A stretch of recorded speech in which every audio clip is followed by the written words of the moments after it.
오늘 함께할 두 분을 소개합니다. 박정환 장한대 교수, 김대현 시사평론가 자리에 있습니다. 어서 오십시오. 안녕하세요. 오늘 아침 8시였죠. 윤석열 후보, 안철수 후보, 이제는 안철수 대표라고 해야 되는데요. 나란히 단일화를 발표를 했습니다. 안 후보가 오늘날 12시 반에 사퇴서를 제출한 만큼 이제 국민의당 대표로 저희가 얘기를 할 텐데 여러분들께서는 어제 저녁에 TV 토론 때 두 인사 간의 이 달라진 분위기 감지를 하셨는지요? 어떤 인사는 안철수 대표의 빨간 넥타이 예사롭지 않다 이렇게 얘기했는데요. 오늘 아침에 있었던 단일화 기자회견 영상으로 먼저 만나보시죠. 윤석열 두 사람은 오늘 더 좋은 대한민국을 만드는 시작으로서의 정권 교체, 즉 더 좋은 정권 교체를 위해 뜻을 모으기로 했습니다. 안철수 후보의 뜻을 받아 반드시 승리하여 함께 성공적인 국민 통합 정부를 반드시 만들고 성공시키겠습니다. 결국 안철수 후보가 사퇴를 하고요. 윤일화라고 하죠. 윤석열 후보로 단일화가 됐습니다. 김대현 평론가께서는 예측을 좀 하셨는지.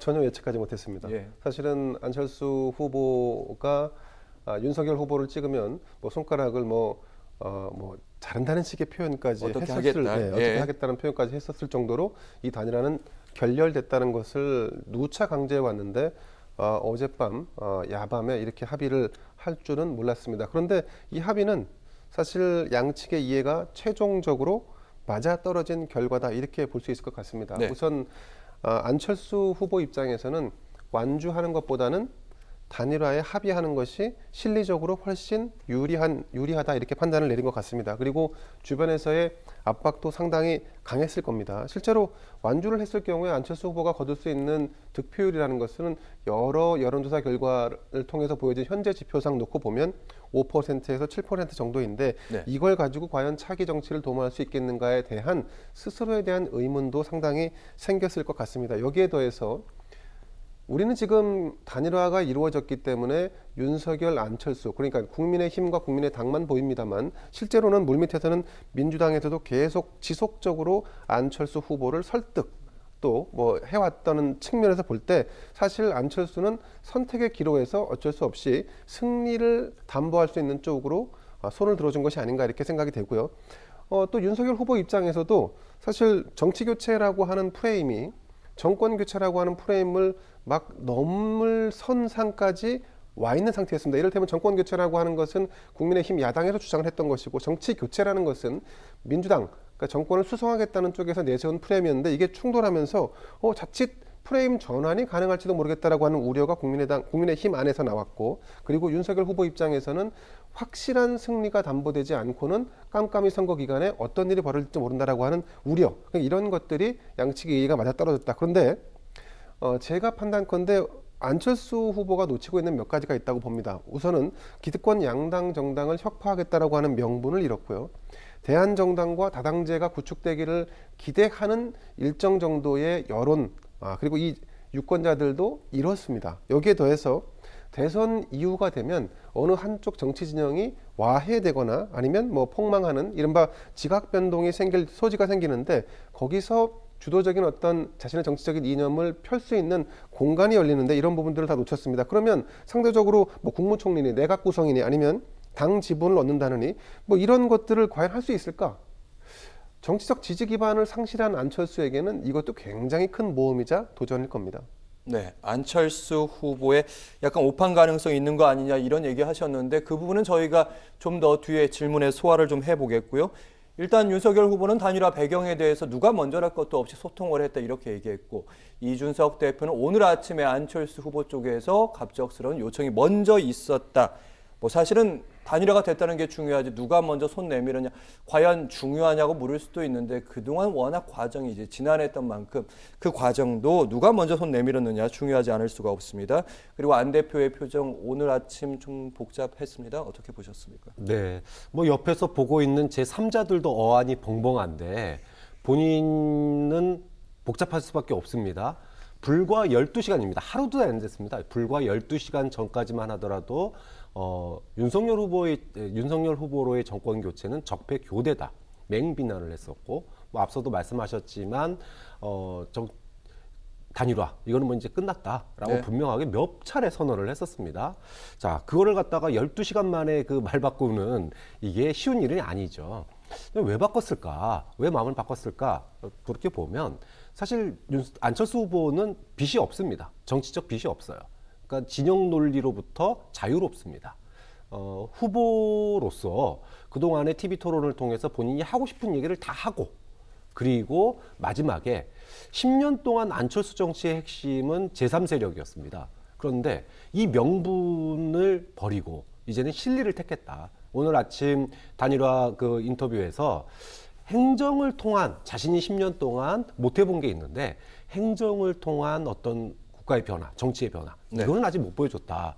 이게 이제 아마 차기 정부의 행정에 참여하는 이런 걸 암시한 거 아니냐라고 해석이 되면서, 이제 이거는 이제 안철수 정치가 10년 만에 대변화를, 변신을 시도한 거 아니냐, 이렇게 볼 수 있는데, 그 변신이 꼭 쉬운 길일까?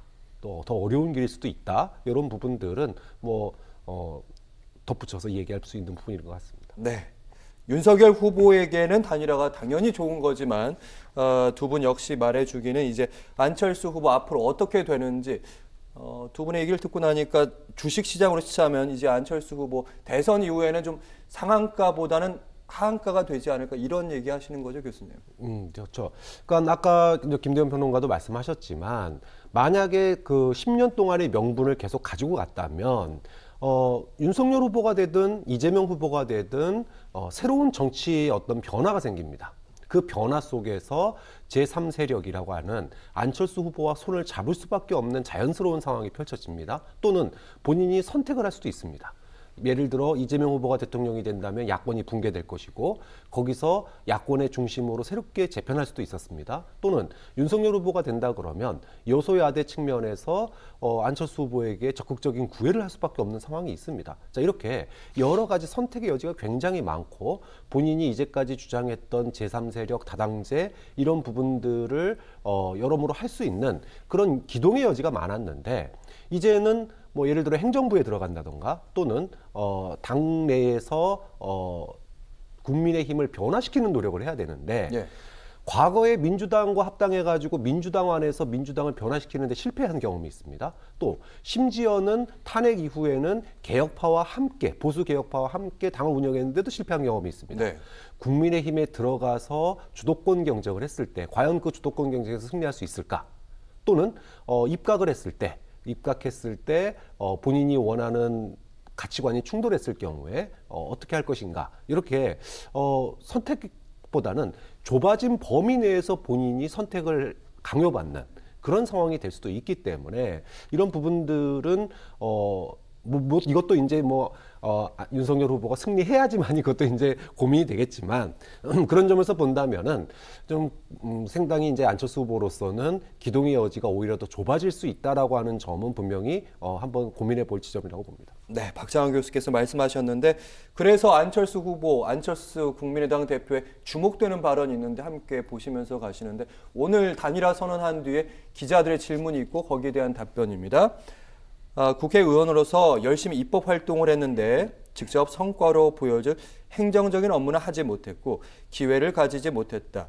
그러다 보니 국민들께 체감할 수 있는 변화 제대로 못 보여드린 것 같다. 사실 이 안철수 후보의 발언은 윤석열 정부가 만약에 들어선다면 총리할 수도 있겠는가? 아니면 6월에 지방선거가 있는데 혹시 단체장에 출마가 하는 거 아닌가? 이렇게 여러 가지로 해석할 수 있겠는데요. 자, 우선 대전제는 윤석열 국민의힘 후보가 대통령에 당선된다면이죠. 예. 그 전제, 그 가정하에 그러면 안철수 후보가 단일화를 해줬으니까 행정부에 몸을 담거나 아니면 당권을 잡거나, 뭐 크게 보면 두 가지 정도가 있을 겁니다. 자, 그런데 일단 합의된 내용에 따르면 공동정부를 구성하고 당선 이후에 인수위 구성부터 함께 한다라고 하지 않았습니까? 예. 자, 이것도 마찬가지로 전제가 이 약속이 그대로 이행된다면, 그렇다면 뭐 초대 국무총리든 아니면 경기지사든 부산시장이든 뭐 못할 게 뭐가 있겠습니까? 약속이 그대로 이행된다면 다 할 수 있겠죠. 자, 다만 당권 같은 경우는 만약에 국민의힘이 승리한다고 하면 3개월 뒤에 있을 지방선거에서 그대로 이준석 체제가 유지될 수밖에 없기 때문에 새 대표를 구성하는 전당대회는 불가능합니다. 자, 그래서 당권은 어려운 거고 행정부에 참여하는 게 현실적으로 지금 안철수 후보가 선택할 수 있는 거라고 보는데, 그런데 자, 단판 단일화 합의라는 것은 법적 구속력이 있는 게 아닙니다. 그야말로 약속이죠. 그러면 정치권에서 약속에 대한 이행률이 이행을 한 게 높을까? 이행하지 않은 게 높을까? 안타깝지만 이행되지 않은 확률이 제가 아는 한 더 높습니다. 자, 그렇기 때문에 정치적 상황이라는 것은 생물처럼 늘 상황과 여건 여러 가지들이 변하기 마련이고, 그래서 정치가 계속 투쟁의 연속이라는 거 아니겠습니까? 그런 상황에서 안철수가 무엇을 약속받았다고 해서 받는 것이 아니라 다시 그 안에 들어가서 정치적인 투쟁으로 본인이 그런 것들을 확보하는 게 필요합니다. 자, 그런데 지금 당대당 통합을 한다는 상황에서도 이준석 당대표 같은 경우는 지분 정리를 어떻게 할지에 대해서 그거는 온전히 내가 가른말을 타겠다는 식의 뉘앙스의 얘기를 하고 있습니다. 자, 그러면 앞서도 말씀드린 것처럼 안철수에게 남아있는 5%에서 7% 정도 되는 아주 탄탄한, 작지만 탄탄한 정치적인 자산을 상실한 채 국민의힘에 들어갔는데, 안철수 전 대표가 과연 여기서 본인의 지분을 확보해 나갈 수 있을까? 만약에 그 확보해 나가는 과정 속에서 뭔가 트러블이 생긴다 그러면 안철수 후보는 과거에 민주당에서 했던 것처럼 혹은 바른정당에서 했던 것처럼 다시 깨고 나와서 새 정치를 외쳐야 되는데, 과연 그 애프터가 존재할 것인가? 뭐 이런 거에 대한 궁금증이 듭니다. 네. 일단 대의를 위해서 정권 교체라는 대의를 위해서 단일화하고요, 대선 후에 합당한다, 이런 시간표까지는 내놓았는데, 그동안 이제 국민의힘과 국민의당의 합당 문제로 앙금이 쌓일 대로 쌓여 있는 상태입니다. 특히 이제 이준석 대표, 안철수 대표 관계 설정이 어떻게 될 것인지, 오늘 그에 관련된 질문 답변이 있는데요. 영상으로 먼저 만나보시죠. 이 협상 과정에서 이준석 국민의힘 대표로부터 조금 모욕적이랄지 이렇게 생각될 수 있는 표현들도 들으셨고 했는데, 그런 것에 대한 앙금은 지금 남아있지 않으신 상태인지. 저는 별로 관심 없는 이야기에는 귀를 기울이지 않습니다. 그래서 그 사람이 어떤 말을 했는지는 저는 잘 모릅니다. 나중에 좀 알려주십시오. 네, 이준석 대표에 대해서 그 사람, 또 관심 없는 이야기, 이런 발언이 나왔는데, 그 전에도 사실 이준석 대표가 안철수 후보에 여러 얘기를 던지긴 했어요. 앙금이 남은 거죠. 앙금이 크다고 봐야겠죠. 그게 정치권의 대체적인 시각이죠. 그리고 더군다나 안철수라고 하는 정치인의 캐릭터는 디테일에 강하고 그리고 민감 혹은 예민한 정치인입니다. 그렇기 때문에 이준석 지금 국민의힘 당대표가 던지고 있는 발언들, 이런 것들을 다 보고 있다고 저는 생각합니다. 자, 그런데 우리가 이제 한 가지 알려지지 않은 사실 중에 하나는, 그러니까 윤석열 선대본부 안에 깊숙이 지금 활동하고 있는 사람들의 대체적인 발언을 정리하자면, 네, 이준석 당대표의 돌출 언행에도 불구하고 시간이 가면 갈수록 윤석열 후보의 어떤 인내심, 그리고 이준석 대표가 대선 주자인 윤석열 후보의 눈치를 본다는 이런 경향들이 강하게 나타나고 있습니다. 자, 그래서 윤석열 후보가 당선된다고 하면 저는 앞으로도 당대표의 입지는 굉장히 축소되고 위축될 수밖에 없다라고 보고, 다만 지금 이제 당대당 통합 같은 경우는 내가 당대표고 저쪽의 당대표는 안철수니까 이것은 나의 영역이다라고 주장을 합니다만, 네, 하지만 실제로는 그렇게 안 될 겁니다. 만약에 이 워딩이 맞다면 지금 당대표를 제외한 채 윤석열, 안철수 두 분이 합의한 당대당 통합이라는 것에 이준석은 비토를 해야 되는데 비토하지 않고 있지 않습니까? 그러면 나중에 통합 과정에서도 이준석 당대표가 비토를 놓을 가능성은, 그런 입장은 굉장히 줄어들 수밖에 없다. 자, 그리고 당선이 되고 나면, 이거 다 가정입니다만, 윤석열 후보가 당선되고 나면 그러면 당대당 통합을 한다. 그러면 이준석을 어떤 스탠스를 취할까? 이 윤석열 당선자의 눈치는 보겠지만 안철수 대표에 대해서는 굉장한 무시 전략을 다시 구사할 가능성이 높습니다. 그래야지만 이준석 본인의 정치적 입지가 유지 혹은 확보되기 때문입니다. 이것 또한 정치적인 투쟁의 문제인 것이지 누가 옳고 그름의 문제는 아닙니다. 그런데, 네, 이런 거에 대해서 과연 안철수라고 하는 정치인이 담대하게 대응해서 자기의 어떤 포지셔닝을 할 수 있을까에 대해서는 제가 누차 말씀드립니다만, 그동안에 안철수라는 정치인이 보여왔던 궤적으로 볼 때 쉽지 않아 보입니다. 그래서 여기서부터 합의 이행 과정이 뭔가 틈새가 생길 가능성이 생기고 그래서 사실은 안철수라고 하는 정치인의 지난 10년 동안 해왔던 정치를 계속 유지하고 완주하는 것이 더 정치적 실리를 갖는 것인지 아니면 지금처럼 단일화를 해서 알 수 없는 불투명한 상황에서의 합의를 계속 이행을 요구하면서 다시 총대의 어떤 지점으로 나아가는 것이 맞는 것인지 이거에 대해서는 뭐 안철수 본인이 깊이 있게 고민했을 거라고 봅니다. 네, 일단 뭐 합당은 대선 후에 바로 추진하기로 했는데 말씀을 듣고 나니까 대선 후에 안철수 후보의 길이 비단길은 좀 아니겠다 이런 예측도 좀 해볼 수가 있는데요.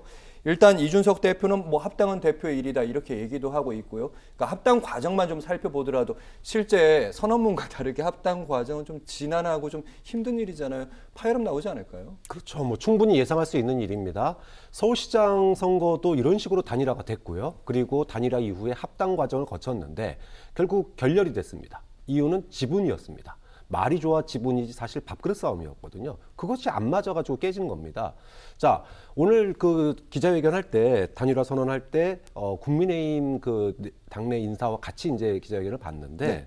벌써부터 목소리가 나옵니다. 당선되는 데는 큰 도움이 되겠지만 당선 이후에 벌써부터 이 내부 후폭풍 걱정이다라고 얘기하는 목소리가 나옵니다.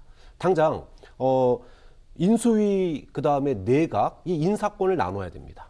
이거 쉬운 일이 아닙니다. 예. 결코 쉬운 일 아니고요. 그리고 지방선거 공천권도 나눠야 됩니다.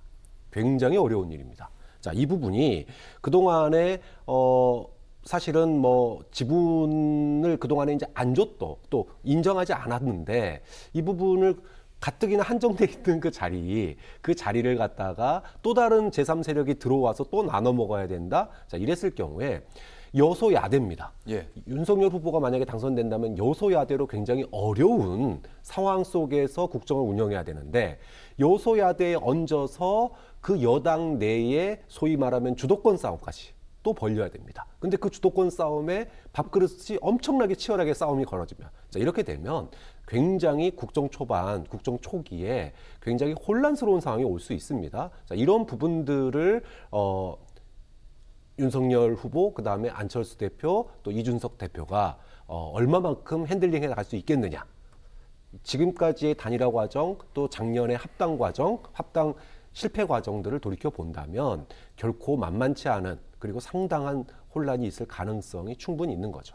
네, 이 모든 얘기는 사실 윤석열 후보가 승리를 해야지 결론까지 갈 수 있는 얘기긴 한데 저희가 어쩌다 보니까 안철수 후보의 미래에 대해서 걱정을 좀 많이 했는데 이번에는 민주당에 대한 얘기도 좀 해보겠습니다. 이번 단일화 결정에 대해서 민주당 이재명 후보 위기감 느끼죠. 오전에는 어떤 대응을 할지 아직 결정을 못하다가 박광원 선대위 공보단장 같이 연대를 하지만 자리 나눠 먹기 그리고 김민석 더불어민주당 의원 정몽준 노무현 지지철에 기억하시는가? 정치공학의 시대는 20년 전에 이미 끝났다. 뭐 단일화에 대해서 한쪽은 가치를 자꾸 부풀리려고 하고 단일화 그 반대쪽에서는 가치를 좀 낮추고 싶은 게 인지상정이고 당연한 정치 공세 아니겠습니까? 그렇죠. 뭐 민주당으로서는 뭐 발등에 불이 떨어졌습니다. 단일화의 효과, 뭐 지지층 결집은 뭐 이미 어느 정도 돼 있는 상황입니다. 예. 또 단일화로 인해서 국민의힘이 얻는 윤석열 후보가 얻는 만큼 민주당의 아마 그 결속력도 굉장히 강화가 될 거예요. 근데 중요한 거는 이제 부동층에게 미치는 여파죠. 이게 굉장히 중요합니다. 자, 민주당은 이거를 막아야 돼요. 두 가지 방법이 있습니다. 하나는 2002년 단일화 그 소위 노무현 정몽준 단일화 실패 결렬 직후에 소위 말해서 투표부대의 어떤 동원, 사실 말이 투표부대지 지지층이 위기감으로 인한 똘똘 뭉친 결집력이었거든요. 네. 또 실제로 12년 대선 때도 안철수 후보가 문재인 후보 지지 선언하고 난 이후에 소위 말하면은 박근혜 후보를 지지하는 세력이 똘똘 뭉쳤습니다. 자, 이렇게 결집력이 굉장히 강해짐으로 인해서 효과를 갖다가 반감시키고 오히려 위기를 기회로 맞는 이런 전략이 하나 있는 거고요. 자, 두 번째는 그럼에도 불구하고 2030 세대라든지 부동층에 미치는 여파가 큽니다. 정권 교체 여론이 높기 때문에 자, 이거를 갖다가 효과를 차단을 해야 되는데 차단하기 위해서는 프레임이 자리 나눠 먹기 야합이다라고 이제 의미를 다운시키는 거죠. 그러니까 2030 세대가 공정에 굉장히 민감하다. 네. 자, 그러면 8%의 지지율을 보인 후보가 차기 정부의 인사권 또는 총리 뭐 이런 식으로 나눠 먹게 하는 게 이게 공정이냐? 이러면서 이 부분을 갖다가 이제 의미를 갖다가 다운시키고 그들의 어떤 정치에 있어서의 공정에 불공정에 대한 문제 제기를 함으로 인해서 그 의미를 갖다 다운시키는 게 동시에 민주당이 할 수 있는 전략이죠. 이거밖에 없습니다. 네. 결론은 이제 지지층 격추시키고 이제 부동층을 설득하기 위한 전략인데 뭐 단일화를 통해서 국민의힘 쪽은 유리할 수 있는데 오히려 역풍이 불 수도 있다 이런 얘기도 있는데 이런 대응 논리는 어떻게 보십니까? 글쎄요, 뭐 역풍이 불 게 뭐가 있을까요? 뭐 많지 않아 보입니다. 지금 저대로 뭐 순리대로 간다 그러면 이게 그냥 순기능적으로 작용할 가능성이 높다고 봅니다. 근데 우리가 이제 단일화를 하고 나면 이를테면 아주 그냥 산술적으로 놓고 보면 예를 들어서 안철수 후보가 가지고 있는 지지율이 한 8%쯤 된다고 치면 그 8%가 온전히 다 윤석열 후보에게 가는 건 아닙니다. 이를테면 한 6대4 정도의 비율로 이재명, 윤석열 두 후보에게 이제 갈라지는 거 아니겠습니까? 근데 그거 자체의 수치로서의 안철수라고 하는 사람이 가지고 있는 지지율상의 수치로서의 의미보다는 지금 약 한 10% 정도 되는 전체 유권자의 한 10% 정도 되는 유보층, 무응답층 이런 유권자들이 대세가 이쪽으로 흘렀구나, 누가 될 것 같구나라고 하는 식의 감이라든가 아니면 분위기라든가 이런 거에 편승해서 그쪽으로 쏠려갈 가능성이 높다고 봅니다. 네. 자, 그런데 여러분 안철수라고 하는 분이 2011년 정치권에 진입해서 뭐 몇 차례 철수를 했습니다. 철수 정치 이를테면 매번 중요한 대선과 뭐 서울시장 이렇게 중요한 고비 때마다 등장을 했던 최대 상수 변수 중에 한 명이었고 한 사람이었고 그래서 결국 철수했는데 철수한 결과는 그 파트너 상대였던 사람들의 모든 선거의 승리로 귀결됐습니다. 그래서 그런 관점에서 본다 그러면 윤석열 후보도 이번에 승리 가능성이 좀 높아진 게 아닌가라고 보는 게 맞을 것 같고요. 지금 뭐 여론조사상 수치도 그렇고 또 주식시장의 변동 상황 봐도 윤석열 테마주가 급등하고 있고 또 이재명 테마주는 급락을 하고 있는 상황입니다. 그만큼 전체적으로 분위기 자체가 좀 넘어가는 게 아닌가라고 하는 이런 느낌을 좀 지울 수가 없다. 그게 아마 일반적인 어떤 느낌일 것 같은데 자, 그럼 그럼에도 불구하고 이제 민주당은 지금 전력 투구를 할 수밖에 없는데 그러면 민주당이 할 수 있는 선택의 옵션은 가능하다면 심상정 후보와의 단일화를 통해서 지금 정의당 지지율이 한 5% 정도 되는데 네. 그거를 흡수하는 것 아니면 지금 서울에서 매우 중요한 서울 선거가 지금 이재명 후보가 윤석열 후보에게 뒤지고 있단 말이죠. 이것을 역전시킬 수 있는 정말로 어떤 뭐 비책이랄까 이런 거를 내놓아야 되는데 과연 그런 게 존재하는가? 지금 이 깜깜이 선거에서 지금처럼 오히려 네거티브를 하는 것은 이미 투표를 하겠다라고 다 정해진 사람들에게 그냥 어떤 그래 맞아 옳다 이 정도의 느낌을 주는 것이지 그 변수가 쉽지 않아 보입니다. 네, 심상정 후보 얘기도 저희가 계속 해봐야 되는데요. 특별기자회견 가져왔습니다. 거기서 나온 내용을 보면 김동연, 안철수도 단일화 통한 선거 중단을 결정했다. 거대 양당에 또다시 소수정당이 무릎 꿇리는 그런 정치가 반복됐다. 정치인이 오늘 살기 위해 원칙을 버리면 내일은 국민이 버린다는 걸 봤다. 기자회견이 사실은 단일화 자체를 비판하는 내용이긴 한데 저는 이게 심상정 후보가 끝까지 완주하겠다 이런 소리로 들리더라고요. 잘 읽었습니다. 그럼요. 완주할 수밖에 없죠. 그런데 우리가 이제 채용을 할 때 채용 공고란에 보면 몇 명을 뽑을지에 대해서 적시를 하는 난이 있는데 지금 심상정 후보가 어쨌든 양당 기득권을 실증을 느낀 세력들 일부가 자신에게 오고 이것은 사표가 아니라 생표다 이렇게 주장을 하고 있습니다만 그 채용 공고란에 썼던 그런 어떤 키워드 중에 하나 약간명 정도는 움직일 수 있겠으나 사실 움직임은 미미할 수밖에 없다. 왜냐하면 지금 정의당의 스탠스는 어떤 대한정당으로서 인정받고 있는 상황이 아닙니다. 더군다나 제3의 세력으로 자리를 굳힌 것도 아닙니다. 양당 기득권을 혁파하겠다라고 하고 정치개혁을 얘기합니다만 정치개혁을 할 수 있는 능력이 있는가에 대해서 사람들은 다 고개를 갸우뚱합니다. 그렇다면 정의당이 어떤 정치개혁의 주체로서 인정을 받지 못하는 상황에서 아무리 양당 기득권 체제를 혁파하겠다고 주장을 한들 네. 그 주체가 되기는 어렵다. 그래서 심 후보가 원하는 방식의 지지율을 획득하기 어렵다. 아주 단도직입적으로 말씀드리면 정의당의 정당 지지율이 5%입니다. 지금 심상정 후보가 얻고 있는 개인 지지율은 2%밖에 되지 않습니다. 정당 지지율의 절반도 못 미치는 지지율을 본인이 확보하고 있는 상황입니다. 여전히 소수, 그러니까 노동자와 여성, 뭐 기타 등등의 이런 소수를 대변하는 정당으로 계속 남아있기 때문에 심상정의 분투 쉽지는 않아 보입니다.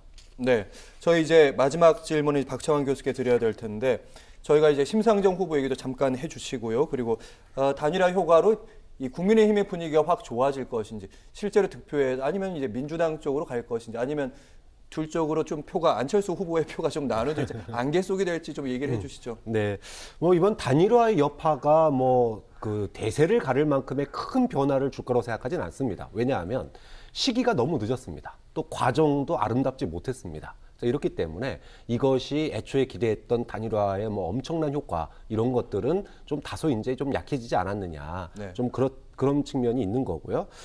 중요한 거는 이제 아까 뭐 안철수 후보의 지지층이 어디로 갈 거냐 했는데 사실 안철수 후보의 지지층이 굉장히 공황 상태에 빠졌어요. 엊그제까지 한 얘기가 있는데 그걸 바꾸고 고인의 유지까지 얘기해가면서 독자 후보를 얘기했는데 바꾸고 이거를 따라갈 정신이 있겠습니까? 그런 측면에서 본다면 그 분화, 그러니까 윤이나 안으로의 그런 이재명 후보로의 그런 분화는 뭐 큰 차이 없이 분화가 될 가능성이 높습니다. 중요한 건 부동층입니다. 예. 지금 논리는 두 개예요. 이번 단일화를 정권 교체를 위한 결단으로 본다면은 윤석열 후보로 쏠림 현상이 나타날 거고, 아니면 이것이 어떤 이 자리 나눠 먹기식의 야합이다라고 본다면은 투표율이 낮아질 겁니다. 자, 그렇게 된다면 실제로 부동층의 어떤 정치 혐오 이게 커지는 거죠. 자, 이 두 개 중에 어디로 나갈지는 이제 투표 당일날 지금 뭐 확인할 수 있는 길이 없습니다. 여론조사 금지 기간입니다. 자, 그러면은 이제 결국은 투표율을 보면은 어느 정도 부동층이 이 단일화에 대해서 어떻게 반응했구나 이걸 좀 알 수 있지 않을까 싶습니다. 이제 짧게 듣겠습니다. 명확한 거는 이번 선거, 이번 대선을 관통하는 키워드는 정권 교체구나라고 하는 것에 어떤 그 활용 점정을 찍은 것이 안철수와의 단일화라고 보는 게 맞지 않을까 싶습니다. 그 수치적인 문제는 제가 볼 땐 두 번째 문제고요. 전체적인 흐름의 문제에서 볼 때 이건 어느 한쪽으로 이미 기세가 기울어진 어떤 분기점으로 보는 것이 타당하지 않을까 싶습니다. 네. 과연 그래서 그 부동층은 어디로 흘러갈지 여론의 향배는 저희가 내일부터 투표가 진행됩니다. 오늘 이야기 박창환 장한대 교수 그리고 김대현 시사평론가와 함께했습니다. 고맙습니다. 잘 들었습니다.